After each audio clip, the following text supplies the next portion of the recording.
मैंने अपना घर भी इसीलिए छोड़ा था क्योंकि मैं लोगों की बातें नहीं सुन सकता था कि जी वो कौन मिलने आ रहा है, इसको ये क्यों मिलने आ रहा है, या फलाना 2 नंबर है। तो मैं ये कहता हूँ तमाम पेरेंट्स से कि अपने बच्चों को बिल्कुल बाहर ना भेजें। आपने जो भी अपना छोटा सा जुरासिक पार्क बना लिया या इंडस्ट्री बना ली है, उसमें उनको बचपन से साथ लगाएं, क्योंकि फिर बच्चे पैदा ना करें। ये फैसला मैं करने वाला कौन होता हूँ? जिसने दुनिया बनाई वो अचानक ऐसे फिर चीज़ें कर देता है कि आप अगर नहीं चाह रहे शादी नहीं होनी तो उसकी भी शादी हो जाती है। मैंने कई दफ़ा चाहा कि मैं शादी करते करते मैं रुक जाता था, क्योंकि मुझे एकदम घुटन होने लग जाती थी। दुनिया क्या, वो तो कुछ भी कह सकती है। अगर मैं आज लड़कियों में घुसूँगा तो कहेंगे ये लड़कियों के मामले में ख़राब है, अगर मैं उधर जाऊँगा तो कहेंगे इसका ये शायद 2 नंबर है। वो तो कुछ भी कहते हैं। आपको जो बेहतर लगता है आप करें अपने साथ, और अब आप जाने और आपका रब जाने। दुनिया कौन होती फैसला करने वाली? और माँ बाप का ख़ास तौर पे कसूर है कि वो अपने बच्चों को अकेला मस्जिदों में क्यों जाने देते हैं, अकेले क्यों बाज़ार भेजते हैं, या छोटी बच्चियों को क्यों भेजते हैं। तो सोसाइटी में ये चीज़ें ज़्यादा इसलिए हो रही हैं क्योंकि मीडिया ने उनको वो एक्सपोजर दे दिया जो असल में छुपा रहना चाहिए था। फैशन इंडस्ट्री के अंदर तो नहीं, इससे बाहर आप किस्से सुनते रहते होंगे, जैसे कसूर में निकल आए किस्से निकले, तो उनके पीछे पूरा एक माफिया है बड़े लोगों का, वो कर रहा है जो बच्चों के बनाता है, और कुछ एक ग्रुप है जो औरतों की इस तरह की चीज़ें ब्लैकमेल करते हैं, और बहुत से लोग हैं जो ज़हनी तौर पे साइको होते हैं, वो अपनी गर्लफ्रेंड को पता नहीं चल रहा तो उससे गलत काम करवा के साथ साथ उसकी वीडियो बना रहे होते हैं।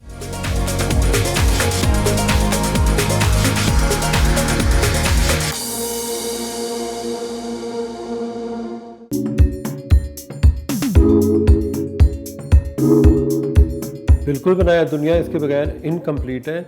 और ये बड़ा खूबसूरत रिश्ता है कि एक औरत और मर्द के मिलने से ही वो एक बच्चा क्रिएट होता है और दुनिया आगे चलती बढ़ती है, सब कुछ होता है। लेकिन कुछ लोग ज़रा थोड़े से अल्लाह ताला ने ट्रैक से भी हट के बनाए होते हैं ताकि वो भी एक एग्जाम्पल हो लोगों के लिए। और जिन लोगों के कई दफ़ा ऐसे मकसद होते हैं कि वो उस तरह चल पड़ते हैं, वो अपने विजन से प्यार करने लगते हैं, तो वो अपनी ज़ात में कुछ इस तरह गुम हो जाते हैं कि उनको अपने अलावा कुछ नज़र नहीं आता। तो मुझे कई दफ़ा लगता था कि मैं इस तरह से मुकम्मल हूँ कि अगर किसी के आने से या तो मैं डिस्ट्रॉय हो जाऊँगा या फिर अगले को डिस्ट्रॉय कर दूँगा। तो मतलब मैं अपनी स्पेस शेयर नहीं कर पा रहा था। मैंने अपना घर भी इसीलिए छोड़ा था क्योंकि मैं लोगों की बातें नहीं सुन सकता था कि जी वो कौन मिलने आ रहा है, इसको ये क्यों मिलने आ रहा है, या फलाना 2 नंबर है, या फलाने की ये बदनामी है। वो मुझे हर तरह के लोगों में घूमना फिरना था, चाहे वो कोई बाज़ार के लोग होते, चाहे बदमाश होते, चाहे नेक होते, चाहे कोई राह चलता कोई गरीब आदमी होता, या कोई अमीर आदमी होता, या कोई नेक आदमी होता। मुझे हर तरह के लोगों में घूम फिर के एजुकेशन लेनी थी, और वो एक अधूरी जो एजुकेशन थी उसने फिर मुझे कुछ भी नहीं करने दिया मतलब कि मैं उस तरह की लाइफ के बारे में सोचता हूँ। क्योंकि जो स्कूलों और कॉलेजेस में जो एजुकेशन है वो मेरे हिसाब से नहीं होनी चाहिए, उसको बंद हो जाना चाहिए। 5वीं क्लास तक बेसिक एजुकेशन हो, उसके बाद हर बच्चे को 6 माह के कोर्सेज हों, और उसके बाद वो बस काम करे। मैं ये समझता हूँ ये होना चाहिए। फजूल में मैट्रिक या ए लेवल, फिर उसके बाद 2 साल फिर या 4 साल BBA ऑनर्स में, फिर उसके बाद मास्टर कर रहे हैं, और एंड पे पता चला जी मतलब कि मैं ये क्यों कर रहा था, मतलब क्यों कर रहा था मैं, किस लिए।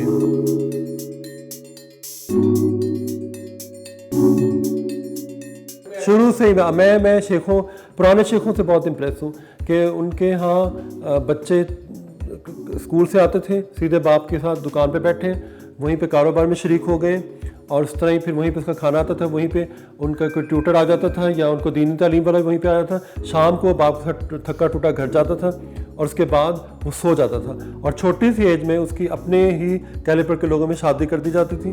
तो बच्चे ख़राब ही नहीं होते थे, और बच्चे के हाथ में ऑटोमेटिकली हुनर। अब आजकल के लोग कमा रहे हैं, सब कुछ है, दौलत है, लेकिन औलाद उनके पास नहीं। क्यों? क्योंकि उन्होंने अपनी सारी ज़िंदगी उनको पढ़ाने में, उनको बाहर भेजने में लगा दी। बच्चे बाहर गए, वापस नहीं आए, वो वहाँ की लाइफ में मसरूफ़ हो गए, पीछे माँ बाप अकेले पड़े। पूरा गुलबर्ग इस मिसाल से भरा पड़ा है, और घर टूट टूट के छोटे छोटे हो गए। तो मैं ये कहता हूँ तमाम पेरेंट्स से कि अपने बच्चों को बिल्कुल बाहर ना भेजें। आपने जो भी अपना छोटा सा जुरासिक पार्क बना लिया या इंडस्ट्री बना ली है, उसमें उनको बचपन से साथ लगाएं, क्योंकि फिर बच्चे पैदा ना करें।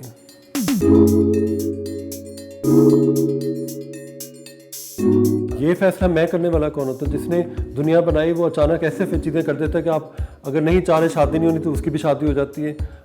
अगर लोग कहें कि ये बड़ी ख़राब औरत है, इसकी शादी नहीं होगी, या ख़राब रास्ते पर चढ़े, उसकी भी शादी हुई है।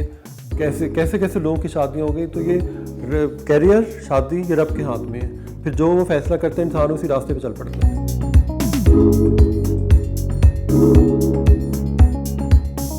आप मुझे बताएं, आपने शादी करके कौन सी खुशी खट ली है, ठीक है ना? आप कितने खुश हैं ये तो पहले बताएं। मैंने तो आजकल के दौर में किसी भी कपल को खुश नहीं देखा। वो ऐसे ही जैसे एक कोई मैन्युफैक्चरिंग डेट डब्बे पे लिखी और एक एक्सपायरी डेट लगी हुई, और आपकी डेट एक्सपायरी हो चुकी है, फिर भी आप घसीटी जा रहे हैं। क्यों भाई? आपकी अपनी जिंदगी कोई अपनी ज़ात से कोई प्यार मोहब्बत कुछ नहीं है। आप अपने बारे में सोचें। मतलब शादी वादी क्या है, वो शादी तो 40 साल की उम्र भी हो जाती है। अल्लाह पैसा दे, बंदा सेट तो खैर कभी भी नहीं होता। तो ये तो अल्लाह ताला के फैसले। हमने बच्चों को, ख़ास तौर पर लड़कियों के दिमागों में ये चीज़ें बहुत उनका ख़राब किया है कि शादी शादी शादी शादी शादी। मतलब शादी का क्या मकसद क्या है? अक्सर मकसद यही है ना कि ये कहीं अकेली में रह जाए। लेकिन अगर औरत शादी करके भी तो अकेली है और उसको पता चलता है ये भी उसका घर नहीं है, और जब चाहे मियाँ ठुड्डा मार के उसको बाहर निकाल दे जिस घर से वो आई, तो उसका फिर तो वो उसका कोई मुकाम ही नहीं, उसको तो शादी करनी नहीं चाहिए। लेकिन ज़िंदगी रिस्क के ऊपर चल रही है, और ये अल्लाह ताला के फ़ैसले। मैंने कई दफ़ा चाहा कि मैं शादी करते करते मैं रुक जाता था, क्योंकि मुझे एकदम घुटन होने लग जाती थी, तो फिर मैंने नहीं किया। मैं अपनी नेचर के ख़िलाफ़ नहीं चल सकता।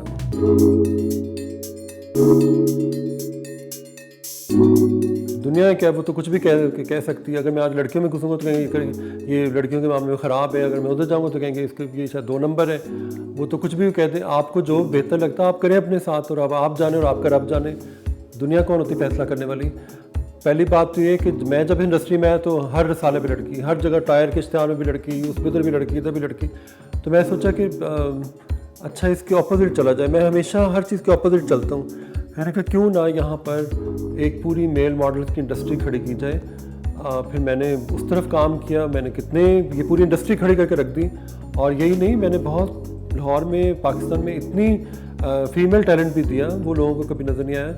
मतलब 90% जो इंडस्ट्री वो मेरे हाथ से निकली लड़कियों की है। तो मेरा काम ये होता है कि मैं किसी भी चीज़ को सही जगह पे पहुंचा दूं, तो मैं ये करता रहा हूं।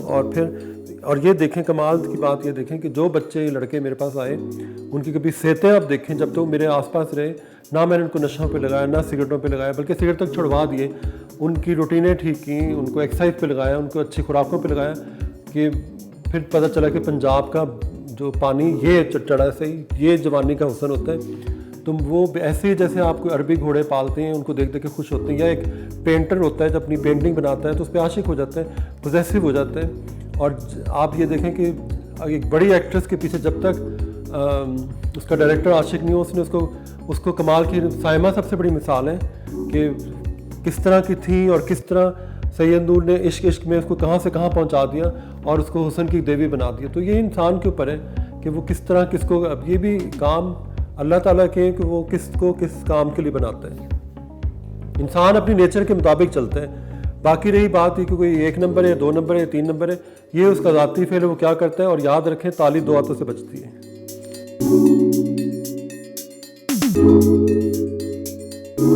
अच्छा, सबसे मज़ेदार बात जो किसी ने पूछी कि कितनी फीमेल मॉडल्स यहाँ आई और कितने मेल मॉडल्स आए।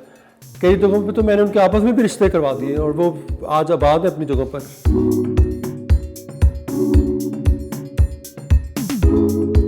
बिल्कुल करवाई मैंने, मुझे लगा ये कपल अच्छा लगा, मैंने कहा चलो करवाओ इनकी।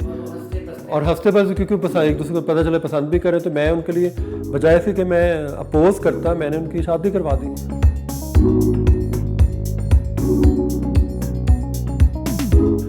हम तो सिर्फ ये देखते हैं कि फोटोजेनिक को कितना है, रॉ ब्यूटी कितनी है। बाकी जब तक वो फोटोशॉप से ना आजकल गुजरे तो वो चीज़ लगती ही नहीं है।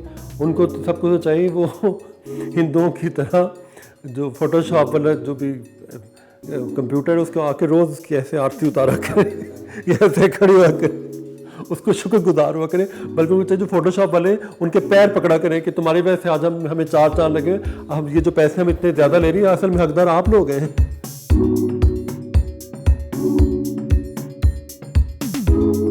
बिल्कुल डिफरेंस है। एक चीज़ जो उनके मज़हब का हिस्सा है, बचपन से बच्चे भजन सुन रहे हैं और उनके देवती देवताओं के किस्से सुन रहे हैं, और वो एक और तरह का कल्चर है। वो उनके उसी कल्चर में जब वो बड़े होते हैं तो उनके लिए वो चीज़ बुरी नहीं है, ठीक है। वो उसको एक आर्ट की फॉर्म में देखते हैं और शायद उनके मदद के करीब भी जुड़ा हुआ है। हमारे यहाँ जो सिस्टम है उसमें हम थोड़े से कुछ और तरह के पहलू आते हैं। हम अपने स्टाइल से चीज़ें कर रहे होते हैं, वो अपने स्टाइल से कर रहे होते हैं, लेकिन चूँकि इकट्ठे रह चुके हैं तो बहुत सी चीज़ें मिक्सअप भी हुई हैं, इसलिए वो कई दफ़ा एक्सेप्टेबल भी हो जाती हैं।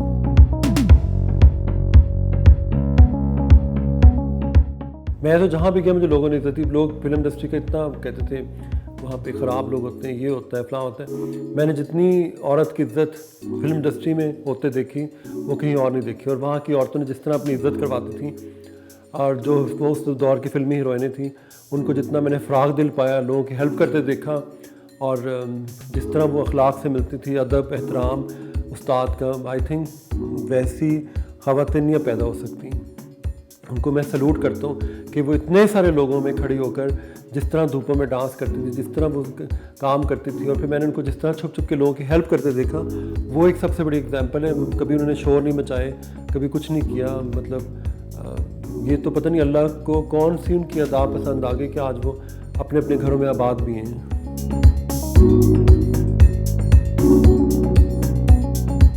सबसे पहले तो अपनी ज़ात से फिर पर्दे उठाने चाहिए। अब वो राज है क्या, मतलब वही बात है, जो पकड़ा जाए वही मुजरिम, जो पकड़ा जाए वो ये, जो पकड़ा जाए वो। इस हमाम में सब लोग नंगे हैं, सीधी सी बात है। और जो इन चीज़ों में ज़्यादा मुब्तला होता है वही सबसे ज़्यादा होता है कि अच्छा अगले की थाली में क्या चल रहा है, अच्छा इसमें ये, तो चलो मैं तो ऐसा नहीं हूँ। तो ये सोच हमारी ख़त्म होनी चाहिए कि कोई राज नहीं है, जो राज है वो अल्लाह के पास है। और सीधी सी बात है, अगर किसी ने आपको राज दिया है तो आपका काम है उसको आप राज ही रखें। वो उसके हक़ में बेहतर और आपके हक़ में बेहतर। अगर आप उसको राज नहीं रखेंगे तो फिर खुदा भी आपके राज नहीं रखेगा।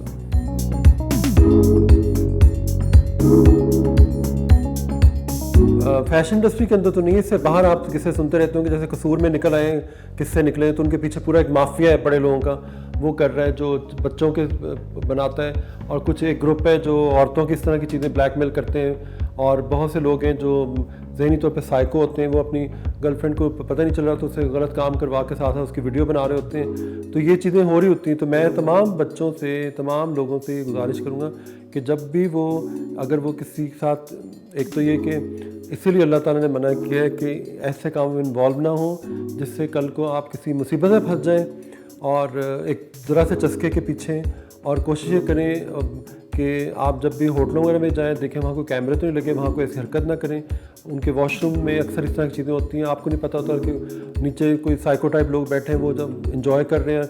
और इसके अलावा जो ये बच्चों की फिल्में बन रही, और माँ बाप का ख़ास तौर पर कसूर है कि वो अपने बच्चों को अकेला मस्जिदों में क्यों जाने देते हैं, अकेले क्यों बाज़ार भेजते हैं, या छोटी बच्चियों को क्यों भेजते हैं। तो सोसाइटी में ये चीज़ें अब ज़्यादा इसलिए हो रही हैं क्योंकि मीडिया ने उनको वो एक्सपोजर दे दिया जो असल में छुपा रहना चाहिए था।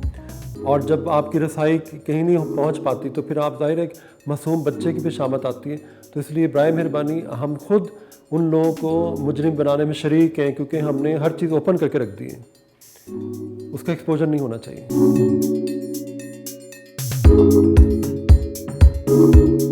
पहली बात तो ये कि अगर वो शूट हो भी रहे होंगे तो वो दोनों की रजामंदी से होता होगा कुछ ना कुछ। और वो मेल मॉडल नहीं, बहुत से लोग हैं जो शायद प्रोस्टिट्यूशन करते होंगे इस तरह की, कि वो, क्योंकि वो भी एक इंडस्ट्री बनी हुई अपनी तरफ से, सेल्फ क्लेम्ड, कि वो उससे लोग पैसा कमा रहे हैं। और फीमेल मॉडल भी अपनी कई हैं, सब नहीं, कुछ ऐसे लोग हैं जो किसी फील्ड के अंदर घुस के वहाँ से फ़ायदा उठाते हैं और एक फ़ोटोग्राफ़र के साथ मिलके अगर इस तरह की तस्वीरें बनाए तो ये उनका ज़ाती फेल है। लेकिन मैंने कोई ऐसी चीज़ देखी नहीं है, तो इसलिए मैं कुछ नहीं कह सकता।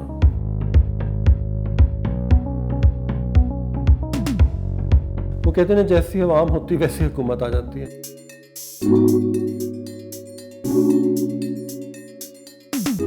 मैं जिस भी नज़र से देखूँ, नफ़रत से देखूँ, मोहब्बत से देखूँ, मेरे सोचने ना सोचने से क्या फ़र्क पड़ जाएगा, मेरी आवाज़ कहाँ पे, उससे कौन सा कोई माशरे में चेंज जाएगा। मैं ऐसी चीज़ सोचूं भी तो क्यों सोचूं, मैं क्यों ना ये सोचूं कि जो मेरे घर के बाहर कूड़ा पड़ा हो वो अगर गवर्नमेंट नहीं उठा रही तो मैं खुद उठ के उठा लूँ उसको। अगर कुछ प्रॉब्लम, रास्ते में पत्थर पड़े हुए हैं तो मैं, अगर मुझे अल्लाह ने किसी काबिल बनाया है तो मैं 4 मजदूर ला के वो पत्थर हटा के वहाँ सफाई करवा दूँ। हम अपने गले महलों की खुद सफाई करना शुरू कर दें। हम लोगों के जो काम है वो खुद से कर, अगर आप साहब हैसियत हैं, हम हर चीज़ में गवर्नमेंट की तरफ क्यों देख रहे हैं जब हमें पता है कि हमें वहाँ कुछ नहीं मिलना। ये मखसूस एक टोला होता है जो हर साल आता है वो अपना अपना काम करके चले, ये बारियाँ लगी हुई हैं। पहली बात तो है कि लोगों ने बड़कों पे और दावों पे अगर जाना होता है तो ये उनका कसूर है। अल्लाह ताला का एक हुक्म है कि आप कभी बड़के ना लगाएं, कभी दावे ना करें, क्योंकि जो आगे क्या होना है वो उसका जिम्मेदार वो खुद है। जब आप इस तरह दावे और बड़के लगाएं तो अल्लाह ताला आपको मुसीबत में मुब्तला कर देगा। अब क्या हुआ है कि इतनी बड़कें दावतें रियासत मदीना पता नहीं क्या क्या वादे किए हुए हैं, लेकिन जिसने करना होता है ना वो अपने होंठ सी कर करता है, वो अपने काम से दिखाता है। और बातें तो करने को मैं ही बहुत बड़ी बड़ी कर दूँ कि मैं आज ये कर दूँगा, मैं वो कर दूँगा, लेकिन वो बातें करने से पहले आपको एक दफ़ा सोचना चाहिए कि आप जो बात कर रहे हैं वो आप जो आपसे नहीं हो सकती वो आप क्यों कर रहे हैं। और इसमें बेचारे फिर मासूम जो लोग हैं जो उनको वोट डालते हैं, सब कुछ करते हैं ये सोच के कि अब तब्दीली आएगी, तो तब्दीली तो नहीं आती। अब हमें खुद ही से कुछ अपनी ज़िंदगियों में तब्दीलियाँ लानी पड़ेंगी, हकीकत भी यही है। और हमें किसी की तरफ देखना भी नहीं चाहिए कि कौन हमारी ज़िंदगी संवारेगा आकर, लेकिन कम अज़ कम मैं गवर्नमेंट से ये तो एक्सपेक्ट कर सकता हूँ कि वो ये लाहौर में अचानक से जो डाके पड़ने लग गए हैं वो किसी हुकूमत में नहीं थे। मैं किसी के हक़ में नहीं हूँ। कूड़ों के जगह जगह ढेर लगे होते हैं, रेप केस बहुत होने लग गए हैं और उनकी सरेआम फांसी नहीं जा रही। रियासत मदीना में सरेआम फांसी थी और वो देनी चाहिए। दूसरी चीज़ ये कि हमें पता ही नहीं कि हम कहाँ कहाँ से टैक्स दिए जा रहे हैं। और पहले मैं बाहर जाने की सोचता था, अब तो मैं सोचता भी नहीं, क्योंकि डॉलर इतना महंगा कर दिया गया कि आप सोच नहीं सकते। और आम बंदे की तो बाकायदा मैंने खुद चीखें बकवास सुनी है जो गवर्नमेंट के लोगों को नज़र नहीं आती और ना उनको समझ आती। इनको नहीं समझ आ सकती। वली वही होता है जो अपने होंठ सी लेता है और वो अपनी ज़ात से कुछ करके दिखाता है, और जो बड़के मारता है, जो दावे करता है, वो फलाना करता है, उसकी बातों में अगर आप आते हैं तो आप खुद कसूरवार हैं।